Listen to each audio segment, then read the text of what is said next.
monde, salut les esprits curieux. Aujourd'hui, je vais vous parler de bruit. Vous savez qu'en roulant, on n'aime pas trop avoir des bruits parasites. Déjà, on a le bruit de la route. En fait, il y a des bruits parasites dans les camping-cars et c'est très désagréable. Il y en a un qui me gêne actuellement, c'est le bruit du volet que j'ai ici. C'est un volet Remis et il y a une espèce de vibration. Vous allez entendre ça tout à l'heure, je vais vous le faire entendre. Très désagréable. Et je cherche à savoir de quoi il s'agit et comment je peux intervenir pour l'empêcher. C'est valable des deux côtés d'ailleurs. Aujourd'hui, je vais démonter un volet Remis. Je vais voir avec vous, parce que je ne l'ai jamais fait, donc je vais découvrir avec vous comment c'est installé. Et j'espère que ça va être facile. J'espère que je vais trouver une solution pour arrêter ce bruit.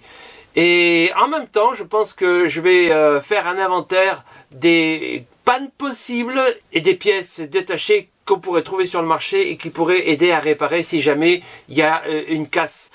C'est quand même des produits qui sont assez chers et je pense que les pièces détachées aussi. On va découvrir tout ça ensemble.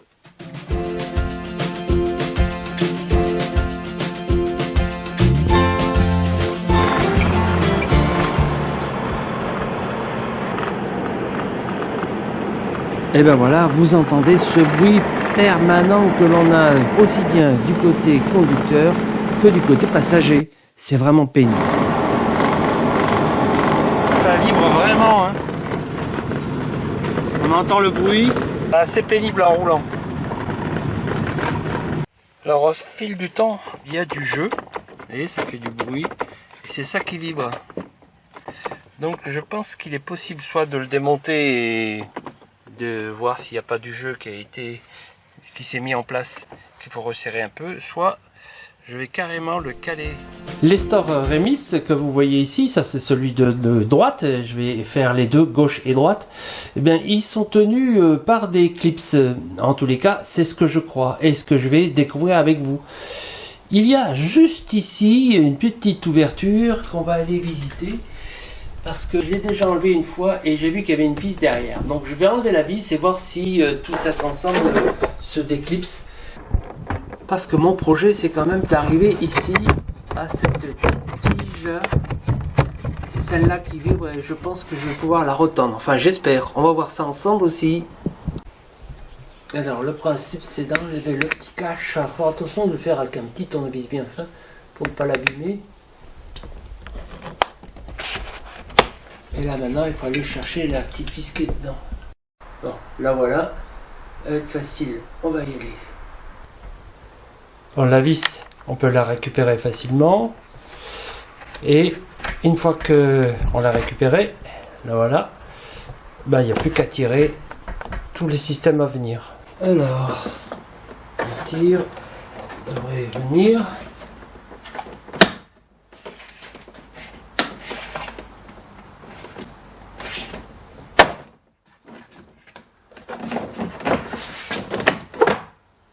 Les points d'attache sont là et là pour les deux du bas et là pour les deux du haut. Du moins les points d'attache qui se clipsent. Les autres points d'attache, bien c'est d'abord celui-ci qui s'en fiche dans la portière et enfin la vis qui est ici. Voilà, donc c'est un système facile à enlever et facile à remonter. Alors maintenant voyons voir. Puisque le sujet c'est d'arriver à voir ce système là, voir pourquoi il vibre. Il faut que je trouve une solution. Alors pour l'instant je ne sais pas ce qui vibre. Je vais constater par exemple ici qu'il y a une vis qui tient cette tige qui fait de la vibration.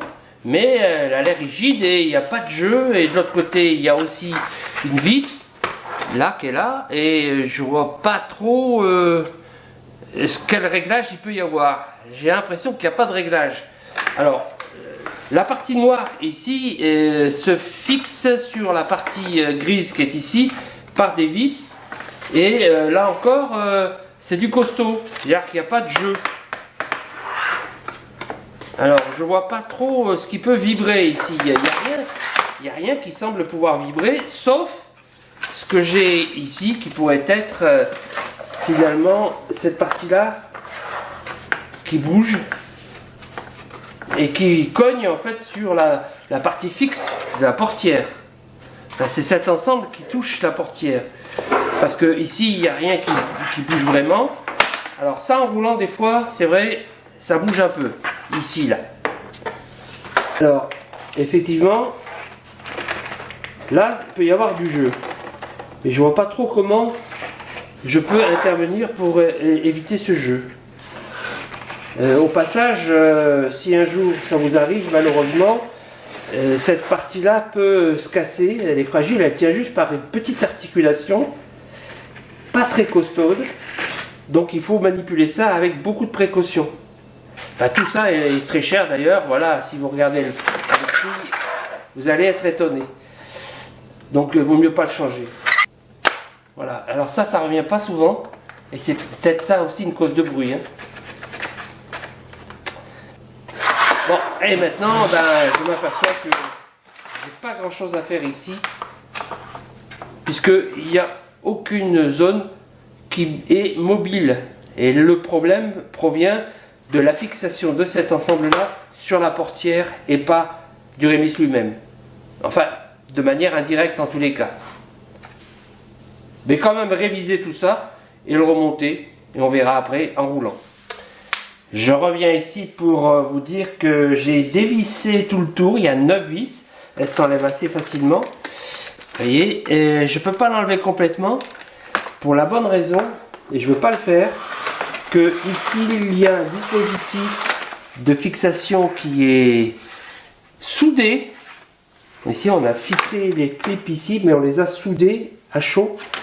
Et du coup, ça veut dire que si je l'enlève, je vais avoir des problèmes. Je vais avoir des problèmes parce qu'il faudrait que je le refasse, je vais l'abîmer. Et pour l'instant, je ne vois pas trop ce que je vais pouvoir découvrir derrière tout ça. Sauf que je vais me créer des problèmes. Et d'ailleurs, il faut que je fasse attention à tous ces trucs qui s'en vont maintenant et qu'il faudra que je remette correctement. Parce que maintenant que c'est dévissé, ça se déboîte.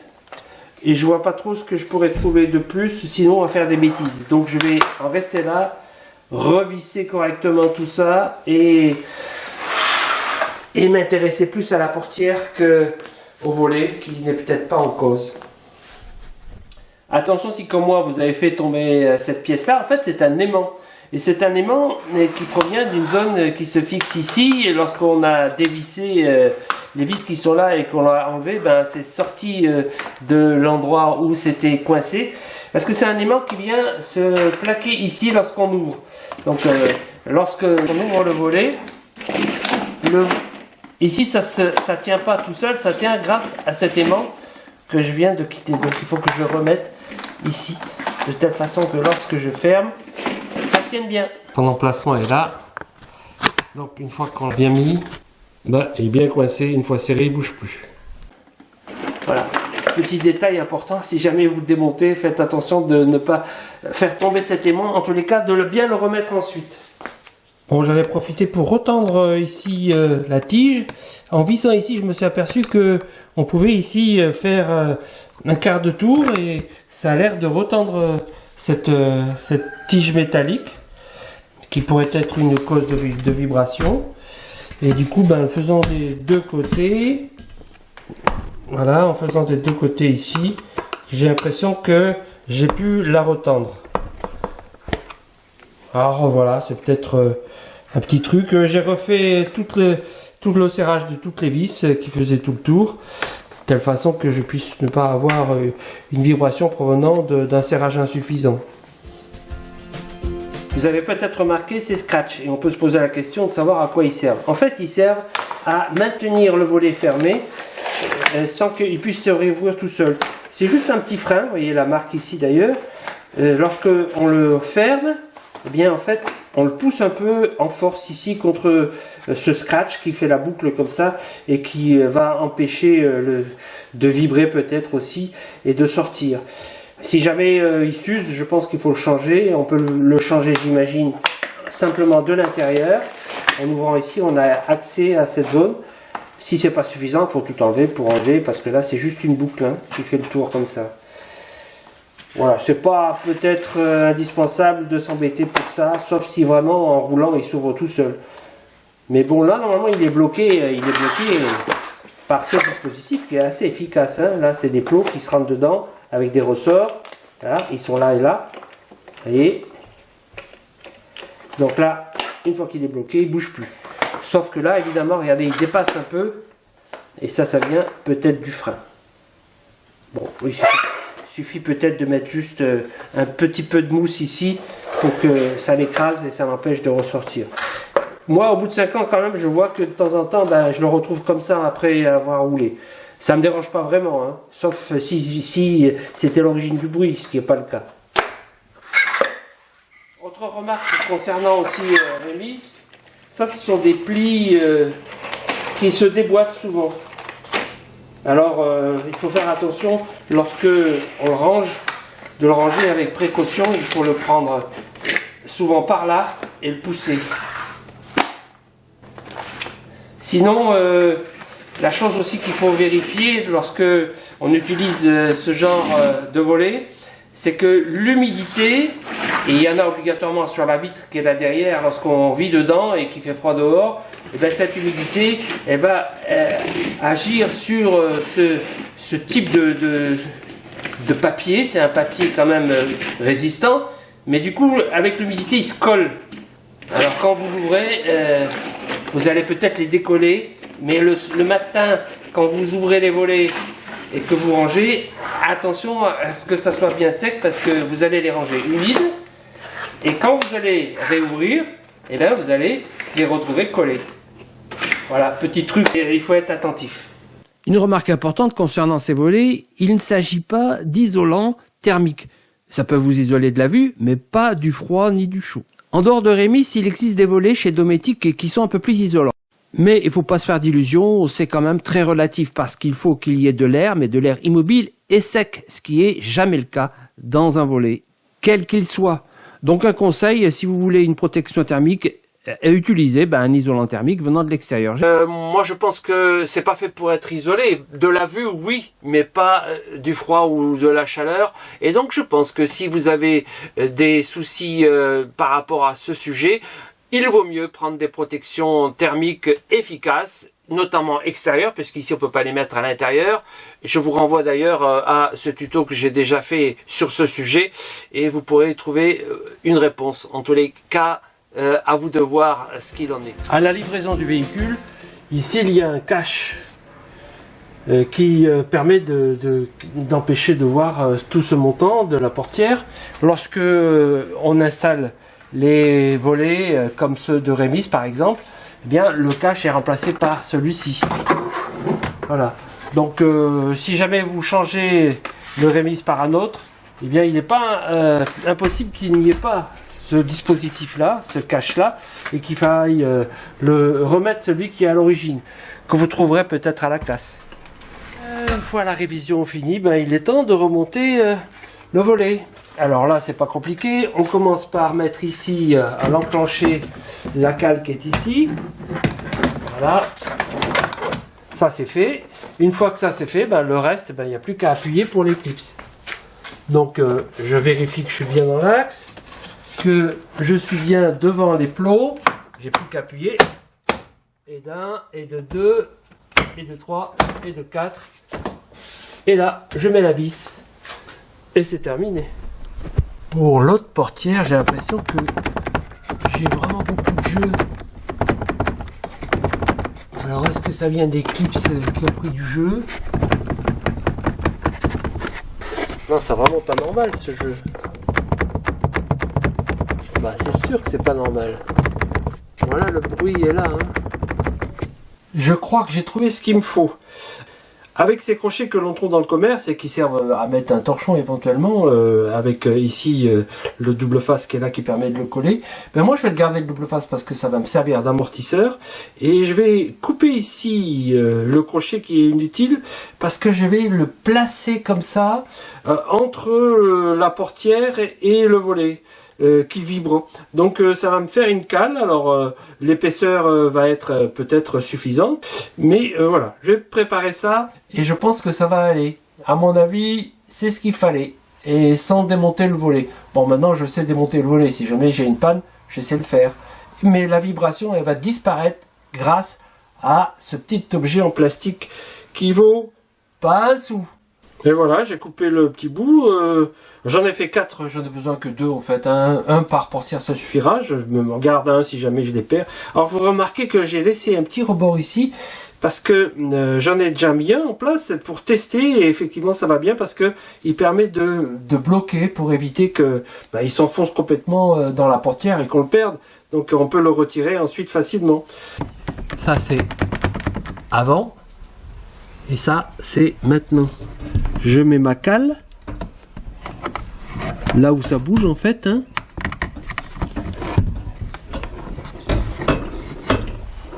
Voilà, je mets ma cale là, je l'enfonce. Et je la mets en butée. Ça bougera pas. Et là maintenant, test, plus aucun bruit. Plus de bruit. Ça vibre plus. Super. Pour terminer, je vous parlerai des pièces détachées que l'on peut trouver en cas de casse. C'est pratique, mais vous allez le voir, un peu cher. Le volet Remis complet, entre 250 et 370 € selon le vendeur. La cassette contenant le volet, 185 €.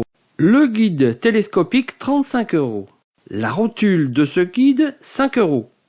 La poignée de fixation, entre 22 et 26 €. Et on peut même trouver le cache pour 14 €. Ouf. Eh ben, en fait, vous voyez, c'était pas grand-chose et c'est pratiquement pour rien du tout, en part le travail que j'ai réussi à trouver la panne. Par contre, si c'est cassé, vous avez vu, hein, les prix sont quand même assez importants. Donc, attention, c'est très fragile. Je vous dis à bientôt et je vous dis au prochain tuto. Restez fidèles, n'oubliez pas de vous abonner si vous ne l'êtes pas. Bisous bisous.